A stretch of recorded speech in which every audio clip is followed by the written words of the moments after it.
Pemirsa, jangan lupa subscribe YouTube channel Official iNews dan nyalakan loncengnya. Di mana Pancasila sila kelima, Pak? Bagaimana hukuman? Sejumlah ibu-ibu petani warga Jorong Bongo Harum Nagari Kinari, Kecamatan Bukit Sundi, Kabupaten Solok, Sumatera Barat histeris memohon agar lahan pertanian yang mereka garap tak dieksekusi petugas. Kericuan tak dihindari setelah barisan ibu-ibu dibubarkan oleh petugas Sabara dari Polres Solok Kota. 3 warga ditangkap petugas karena dianggap provokator. Sengketa kepemilikan tanah dimulai sejak tahun 2014 di Pengadilan Negeri Kota Baru antara pihak penggugat Pasri Datua Sati dengan pihak tergugat Jisar Rajomudo. Pihak tergugat sebelumnya menyewakan lahan yang tengah bersengketa seluas 5 hektar kepada 32 warga untuk diolah sebagai lahan pertanian, namun dinyatakan kalah di pengadilan pada tahun 2018.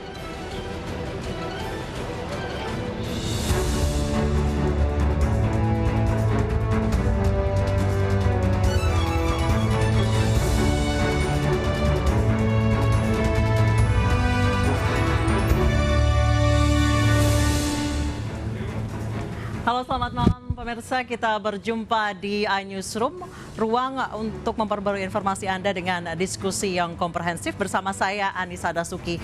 Informasi pertama di iNewsroom malam hari ini pemirsa terkait kebakaran kembali terjadi di kawasan Matraman, Jakarta Timur. Kebakaran yang menghanguskan 20 rumah tersebut hanya berselang sehari dari kebakaran yang menewaskan 10 orang di hari sebelumnya. Kebakaran di kawasan pemukiman padat di Jalan Gugus Depan, Matraman, Jakarta Timur, api dengan cepat membesar dan merambat hingga menghanguskan 20 rumah. Warga menangis menyaksikan rumahnya habis terbakar. Bahkan ada yang histeris dan pingsan lalu dievakuasi ke rumah warga yang aman dari api. Menurut saksi, kebakaran diduga berasal dari ledakan kompor gas dari salah satu rumah yang sedang kosong.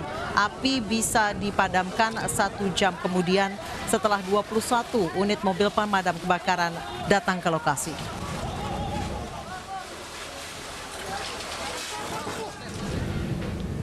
Dan pemirsa, sudah ada rekan kami Angelica DF Agam yang akan melaporkan secara langsung seperti apa situasi setelah kebakaran terjadi di kawasan Matraman, Jakarta Timur. Angel, bagaimana situasi terkini dari kebakaran di wilayah Matraman?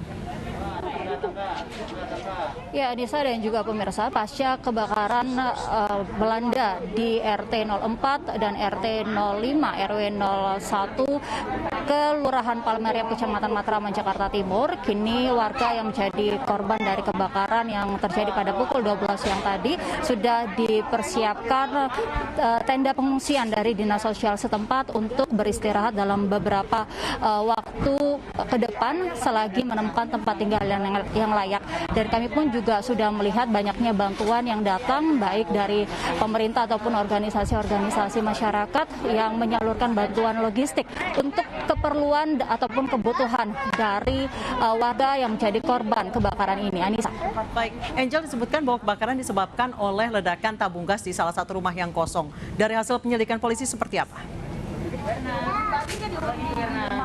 Ya, Anissa, tadi kami sempat mewawancarai Kapolsek dari Matraman, kemudian yaitu Kompol Tejo, yang mana beliau menyampaikan kepada kami untuk sampai dengan saat ini pihak kepolisian masih terus menyelidiki dan hasil penyelidikan pun belum keluar, masih menanti dari laporan dari Puslapor dan sampai sekarang belum bisa dikonfirmasi penyebab pasti dari kebakaran yang melanda yang menghanguskan lebih dari 17 rumah di kawasan ini. Anissa. Baik, Angel, ada berapa jiwa yang akhirnya mengungsi karena kebakaran yang membakar sekitar 17 rumah tersebut?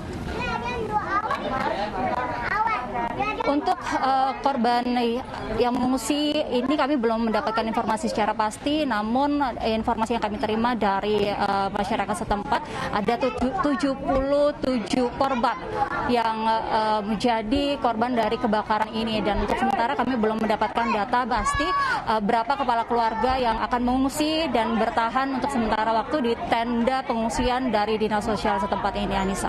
Baik, kemudian bagaimana dengan kebutuhan logistik para pengungsi, kemudian dapur umum ataupun kebutuhan-kebutuhan yang saat ini harus dipasok?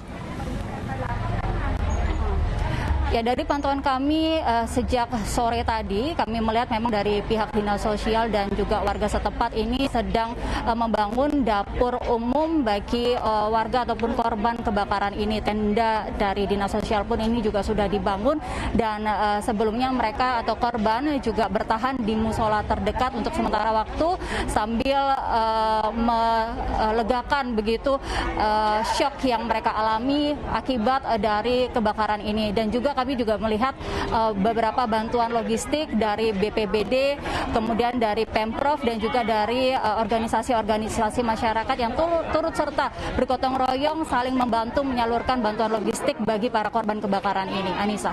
Baik, jika masyarakat ingin membantu, apa yang utama paling dibutuhkan para pengungsi saat ini, Angel?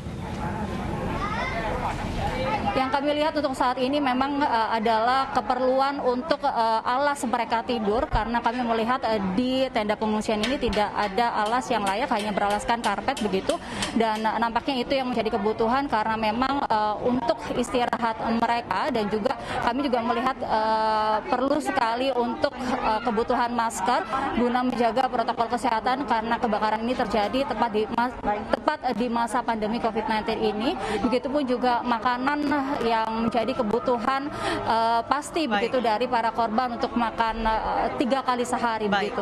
Baik, terima kasih Angelica Devaga melaporkan langsung dari Matraman, Jakarta Timur. Dan pemirsa, Newsroom akan kembali usai kumandang azan maghrib untuk wilayah DKI Jakarta dan sekitarnya. Tetap bersama kami.